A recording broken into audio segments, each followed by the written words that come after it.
Thank you so much.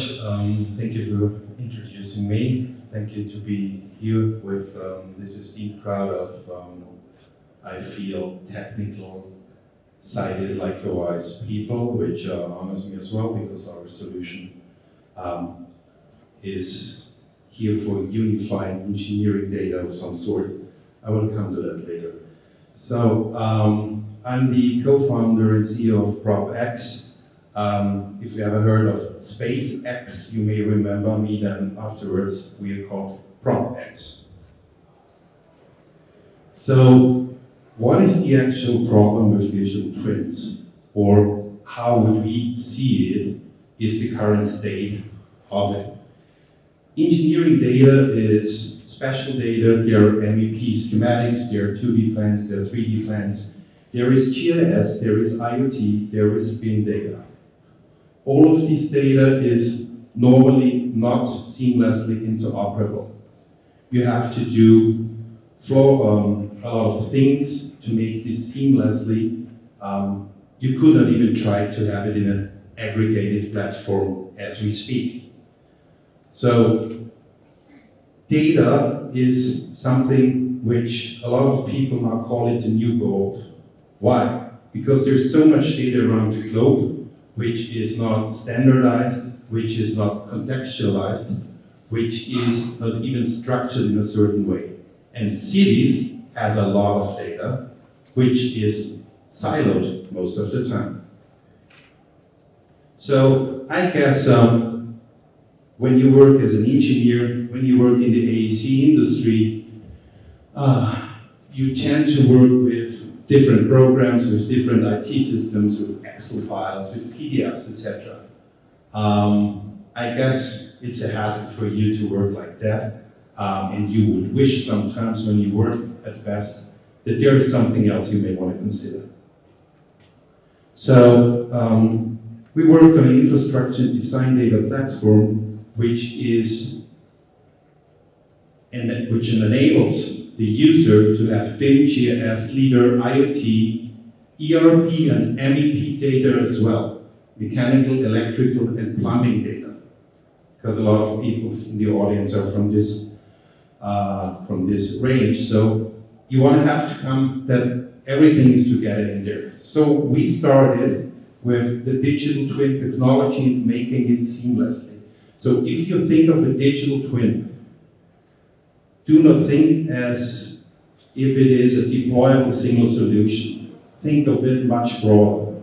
A digital twin consists of different things. It consists of BIM. It consists of Internet of Things. It consists of facility management. It consists of artificial intelligence.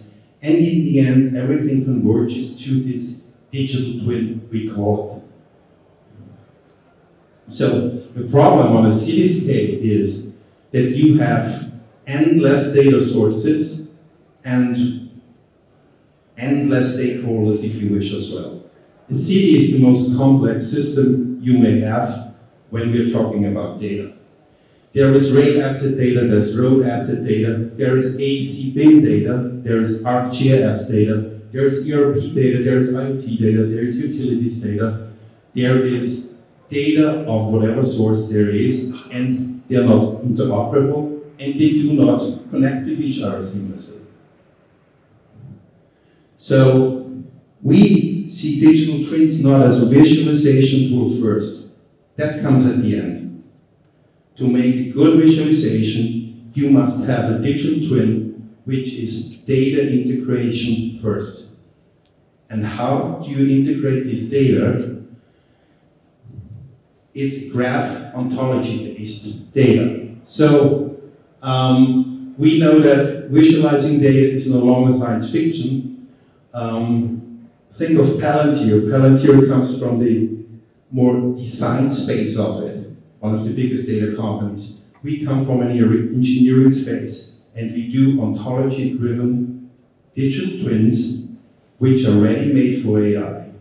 Why ontology-driven? Because LLMs think in ontology-driven ways. And if you want to have not the one thing garbage in, garbage out, you may want to have a solution which is ontology graph based, because your LLM only works smoothly when it is ontology based. That's the point. So, regardless of your file type, of your source, an engineer needs to work like that. So, our AI-enabled ontology works in different ways. It is an object-based ontology. I'll skip maybe that, otherwise it takes too long. Digital twin represents the physical object, there's the sensor, there's the data stream, there's the simulation model, there's the state, the actor, and then at the last stage of it, there comes the virtual reality side of it.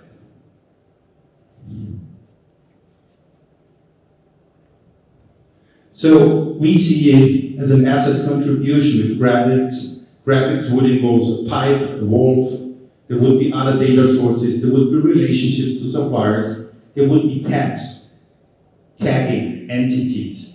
This is one of the most important things. You want to switch seamlessly from 2D to 3D as an engineer. So you want to tag it. It's called the asset information model. So what we do normally, the process is we connect and import any data sources and make it graph ontology based.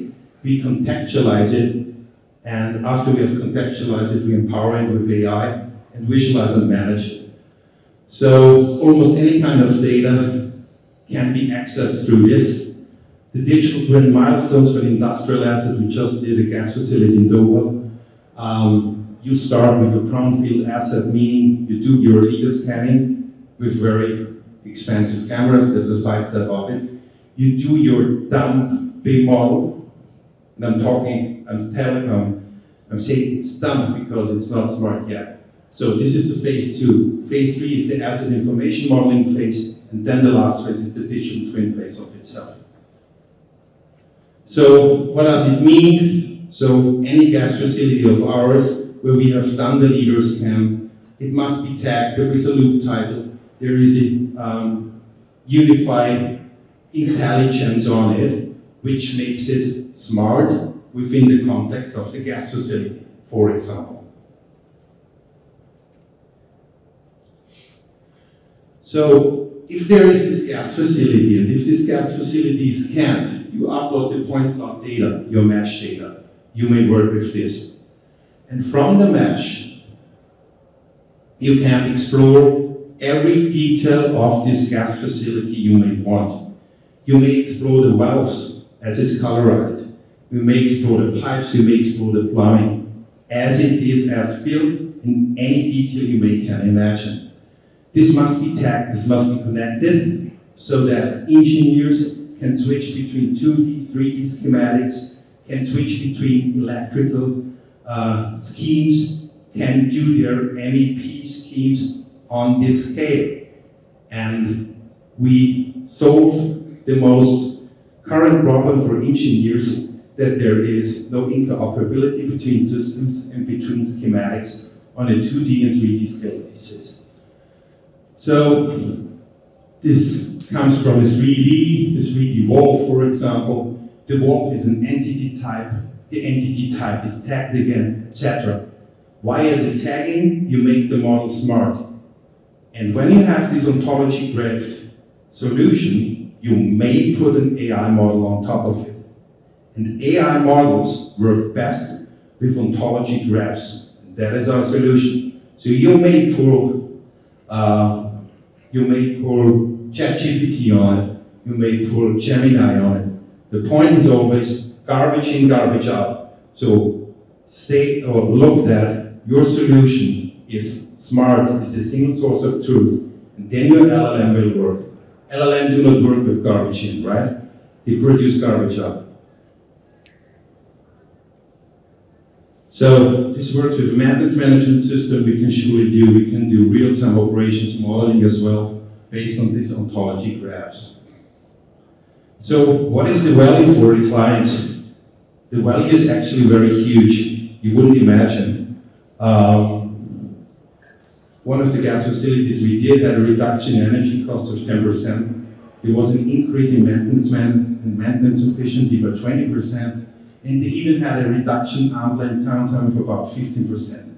This is huge numbers. If you're an engineer working in this space, you know what this means. So any scale, any size, huge shipboard, you can scale it, you can deploy it on cloud, you can deploy it on-prem, you have it maybe in your private cloud. All this is possible. So privacy is not an issue, at least for us. Asset data ready for humans and AI. We see the good side of AI, not the dark side.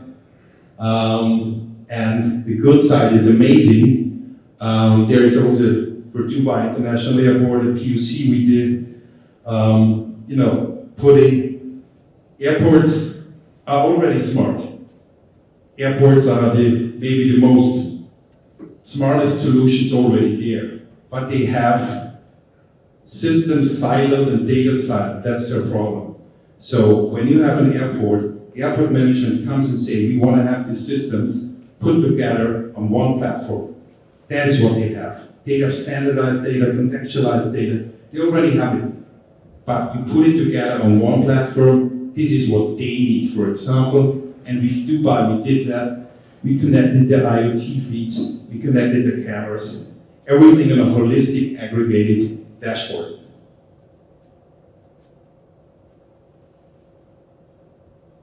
So, but this is not just visualized. The visual thing comes always at the end. Don't think about a digital twin that is a visual thing. It's data. It's an amalgamation of data of different sources. All things like that.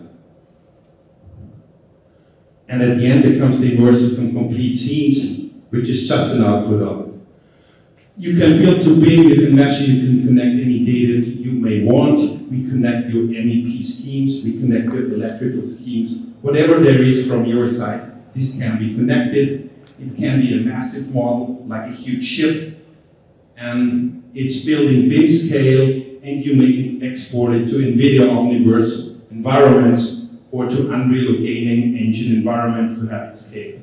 So if there is an industrial asset you may have, and you think you're in your 1960s, there is maybe time that we talk afterwards together and have a chat on it. Maybe we can help you. I thank you.